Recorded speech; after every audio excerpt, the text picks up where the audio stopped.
Hello, everyone, and welcome to the Dynasty Fantasy Football League podcast. All right, so we've had a few big deals go down in the last couple weeks. So we wanted to do an episode here with the man who was involved in most of them. But there was one deal that was bigger than all the rest. That's clearly me dealing Tommy DeVito for a 2026 third rounder. So what do we feel about that one? It's a bold move, Cotton. Let's see if it pays off in 3 years. Okay, so obviously I'm joking. With me are David, the man who has officially jumped on the sell train, and Nick, who was the first one to jump on that train. I don't know, to steal one of the cars from that one train. that started up. He hitched a wagon to the train. Yeah, so does that mean that me and Colin and Doyle and Nick have all run a train on Dave? I don't think that's what it means. No? But you Back- do you. No. Back to back to back? All right, so that's what we're going to talk about, these deals Dave made. So we brought him on so that we can kind of dive into the process and the plan here of what happened. So we'll start with this deal. You know, obviously this was the first one, and obviously this is the biggest one. You know, This is one where we see significant pieces going both ways. So Dave acquired Damian Pierce, Chris Olave, Bryce Young, plus a 2025 and a 2026 first round pick, and he dealt away Cooper Kupp, Austin Eckler, and Lamar Jackson. So Dave, why don't you talk about your thought process here? And in general. So I gotta start with a funny story. So I actually text Nick like 2 weeks into the season about acquiring Cooper Kupp. I was like, hey, you're like 2-0 at the time. I was like, are you looking to play for a championship or whatever? And I was still trying to recover from all my losses, and here we are. You finally got him. Yeah, But, I remember that too, because I was like, no, I'm just gonna let it play out. And then I thought back to that. I was like, man, Dave offered me Cooper Kupp early in the season. but I think he was injured at the time. yeah. And I was like, Yeah. no, I'll just wait.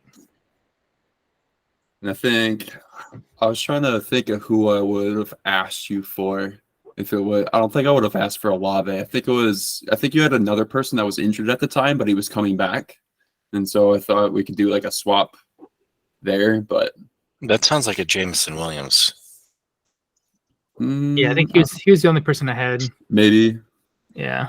it's like Jameson and a pick or something. I was thinking. Yeah, because I only had him and Hendon Hooker on my IR for the first couple weeks. But anyway, so basically, it was just way too high of a mountain to climb. I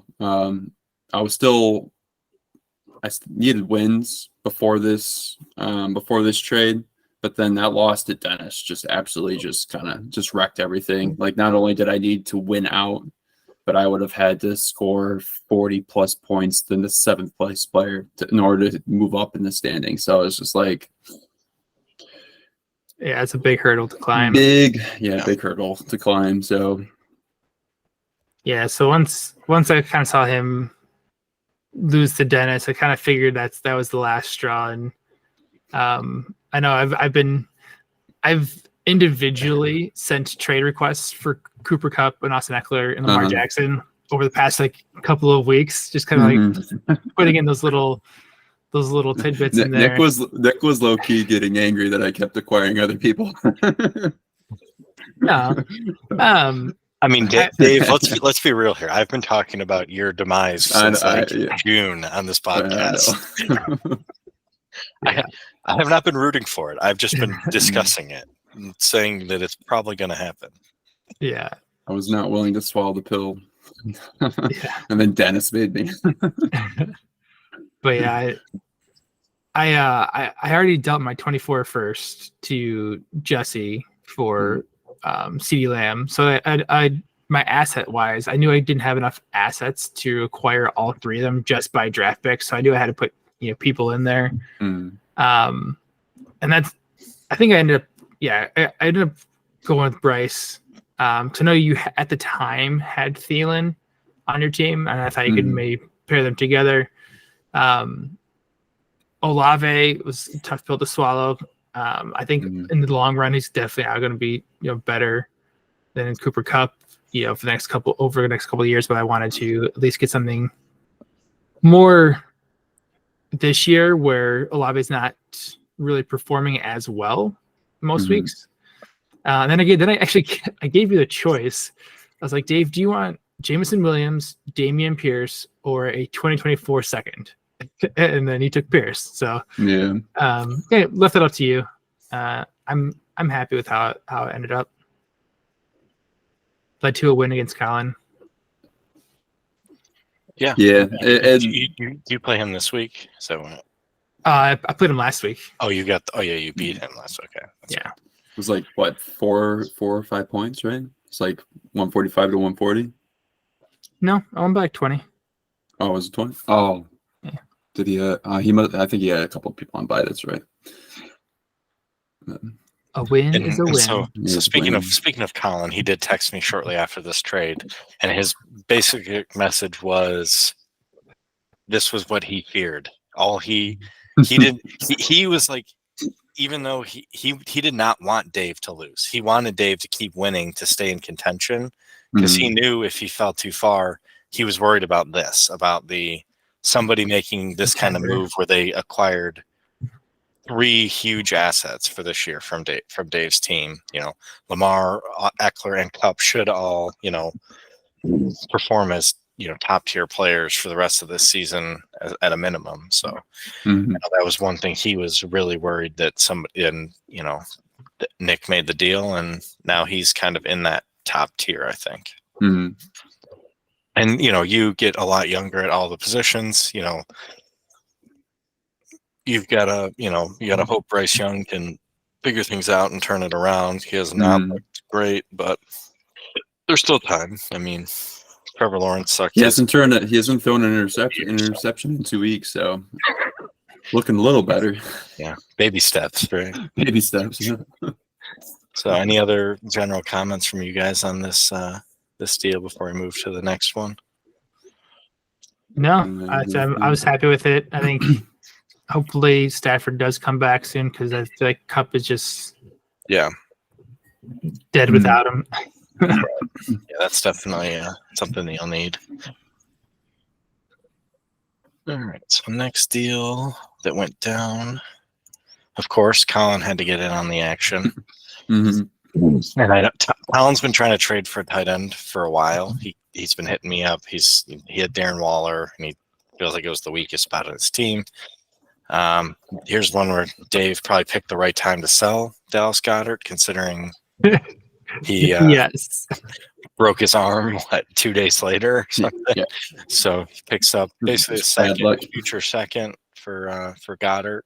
He gets Jonnu Smith, who maybe you can flip him to somebody else for some, because I feel like he's not like a long-term type of player. So he's just kind of somebody you probably got back just to throw in the tight end slot. So I needed one because my other tight end was on bye this week. So yeah, gotta love that second 3 years from now. Right. I mean, it's not a ton, but hey.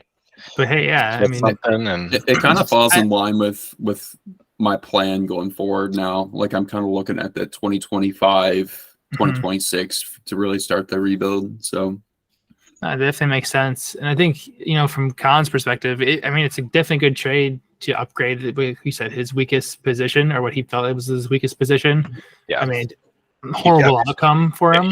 You can't control an injury like that. And now he's basically wasted a pick, and now it's just in the exact same spot he was in. Right. Which, again, it doesn't affect him, this year, next year, but it does, obviously it affects him. I mean, he's on IR, but he may come back for the playoffs. Playoffs. Yeah, it's possible. Yeah, we'll see.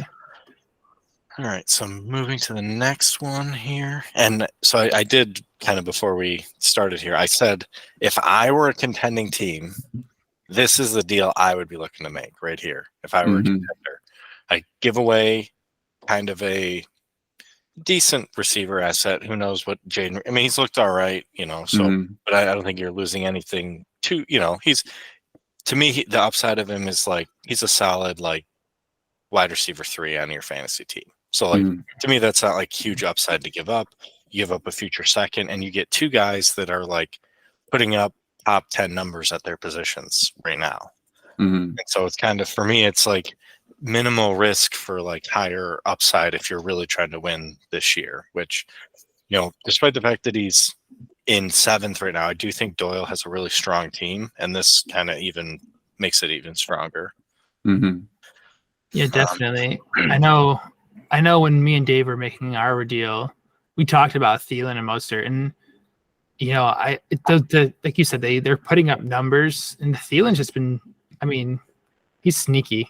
PPR monster right now. It's like, yeah, I mean, he's getting like at least 10 targets every game. Yeah, like I know. And then I noticed that, and then I was giving away Bryce Young, so I was like, I don't want a Carolina receiver when I'm giving him away because stacking. And then I have Achane, and so I didn't want Mostert. Yeah, but I mean, those two could also just go off together. So those players, yeah, definitely can bolster a team. Yeah, the thing with Mostert, like he only needs 12 touches in a game, and he can get you, 30 points. 20, 30 points. So I just want to say, yeah, I mean, I will also say, Raheem Mostert, I think he's the trade slut of 2023 in our league. He started on Dennis's team, then I traded for him, and then I dealt him to you, and now he's to Doyle. He's just getting passed around like a cheap suit.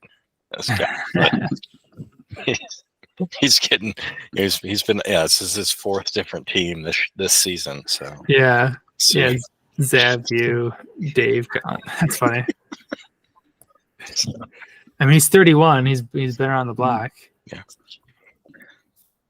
So we'll look at one. What's the last one? Yes, that's the same one. That's the same one. Hopkins. There you go. Here we go. And then the 4th one, Dave deals away DeAndre Hopkins and gets a 2024 second. To me, it's pretty straightforward. Yeah. You can collect future assets. Hopkins is on the backside of his career. I feel like I did a good job maximizing the value of all these players. Yeah. No, you definitely restock the cupboard, if you will. Yeah. I feel like you may have gotten more value if you've done it sooner. Maybe. I don't know. Yeah, that was possible. But then some like Thielen and Mostert, them breaking out definitely increased their value. So let's go look at your team now that all this has happened, right? So I mean, you still have a couple pieces that you could look to deal as well. Some smaller minor pieces for if other people are looking to pick up players but not have to give up a lot, because Stafford obviously is one that who knows what's going to happen with him as he comes back. Same thing with who's the other one I saw? Michael Thomas. He's your other kind of piece for now that maybe somebody wants. Little depth piece. But now now you're at your draft picks, right? So you went from not having many to at least now you're looking at. Yeah, I think it was I think I had my 3rd and then a bunch of 4s. So for 2024. So you got a lot of picks here, but I mean, obviously a lot of them are late. You got a couple of seconds, some 4ths or 3rds, 4ths. So 25, you've got a 1st and 3 seconds, so you can definitely work with that. And then in 26, you've got 2 1sts and 2 seconds, and your 3rd. So Yeah, like you said, obviously your rebuild cycle might not be able to start right away, but you definitely, have gotten back to having picks ready to go for Mhm. future. Yeah, it'll be a struggle bus for a little bit, but Yeah. I don't know. We'll see how O'Connell does getting the starting job this year. See if he turns into, a startable asset or not. And then since Nick's here with us as well, let's look at what his team now looks like after post deal. And Post deal. I'd say, I like it. Stroud, obviously, I actually saw somewhere Stroud was ranked in like the top 10 overall in Superflex. So where people just, I'm just not gonna be able to throw for 400 yards and 5 touchdowns every game, but Mhm. Right. Yeah, and then I have some people injured on the and bench. there's a couple bye weeks. Yeah, Cup's on the bench, and then I have Achan and Nico Collins, both injured reserve or on. That are Oh. out. Yeah, So, but now you're back to having. You still got seconds, so yeah, it's not like you're complete. You're just you basically have the exact number of picks, except you have no first. second, third, fourth, second, third, fourth, fifth, second, third, fourth, fifth. Yeah. I can make that work.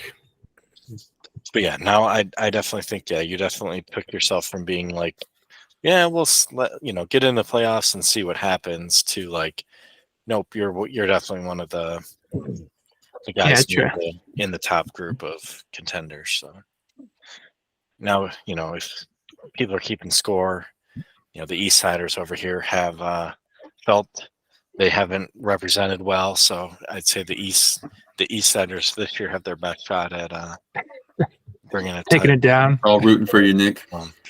Yeah, because nobody is rooting for Ben. That is for sure. Yeah.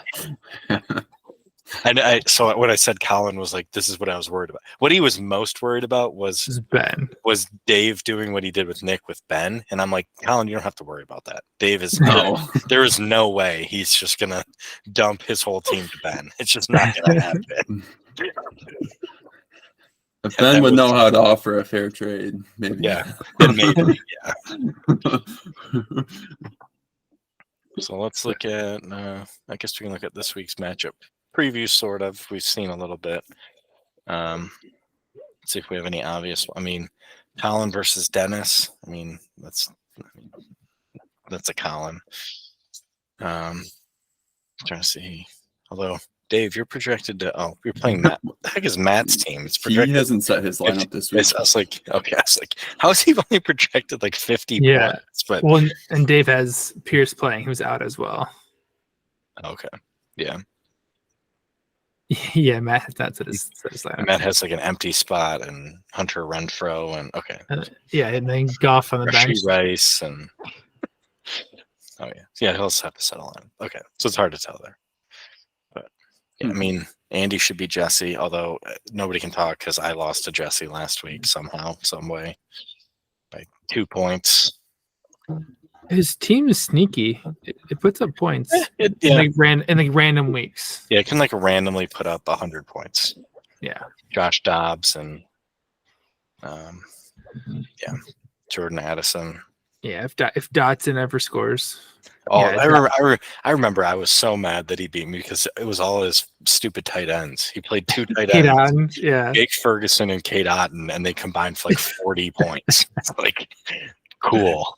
Yeah, that's gonna happen every week. So. But anything else you guys want to comment on here? No, it should be a fun rest of the season. Yeah. Any predictions now? Obviously we still could have more moves made. The trade deadline's not until playoffs start, so there's still room. I did notice that. Yeah, I looked it up today, and I was like, "Oh, that's right." It says like week 14 was the trade deadline, and I was like, "Oh, dang." Oh, Dave literally just adding people. Dave added Irv Smith on the podcast. I wonder. Yeah, I just saw something happened. It's funny. I thought I had switched Pierce out earlier, but I guess I didn't. So Nope. Yeah, like Colin and Ben just have a massive lead in points. So Yeah. like, I was looking at the points against, and I was like, "Oh man, we're all within like 30 of each other." I realized that's points against, and not points for. Yeah. And so, yeah, it's a tough hill to climb. Yeah, those two. I mean, they theoretically should be the top two seeds, but obviously record could change Right. that if you can get wins and. Well, do any of them play each other? So yeah, let's look here. So this week you play Doyle. Oh yeah, week 12, Colin versus Ben. All right. Well, that's an interesting one then. Oh yeah, Ben has the same thing as me, but like where he plays Dennis week 11 and week 13. Sorry if I did that on your schedule, people. But I mean, Ben's got a tough matchup against me in week 14. Never know what's going to happen. I mean, I guess all you guys have easy matchups in 14, so. Yeah, that's it. That matchup week 12. Yeah, that could determine a lot because if Colin drops another one, it puts us all even, and then it's all a points race. Yeah. If we all continue to keep winning. Yeah, which I mean, I think is pretty. I don't know. I played Doyle twice in the next out of 3 weeks. And Doyle needs some wins, so. Yeah. All right, we got time for one fun trivia game here, or no? No, I gotta go. All right. Okay. Yeah, That's fine. I didn't have any. My phone died anyway, so I would have to be slow with looking things up. So, all right. So that was a quick episode here to kind of recap those trades. And obviously, we didn't talk about my amazing deal here to flip a free agent into a 3rd-round pick. You know, oh man, that's a pat on the 5-star back. trade. It's a 5-star trade. Yeah. Added him and then immediately traded him for a future 3rd. You know, I mean, you also Gold sent a star. 4th, so like, hey, we're not it going to wasn't a pure 3rd. I tried to get a pure 3rd. Didn't happen. So I said, fine, I'll give you a pick with it. Just take him off my roster. So, all right. So that was go ahead, Dave. Did he did he need him for bye week? I'm trying to look right now. He has both Mahomes and Jalen Hurts on a bye this week. Okay, Yeah. makes So sense. he didn't There's even have, no he QB. did not have any quarterback that could even that could register a point. That so he basically was like, yeah, whatever. I guess I'll just take it. So that'll wrap us up for this episode of the podcast. And good night, and see everybody hopefully next week. Look. Deuces.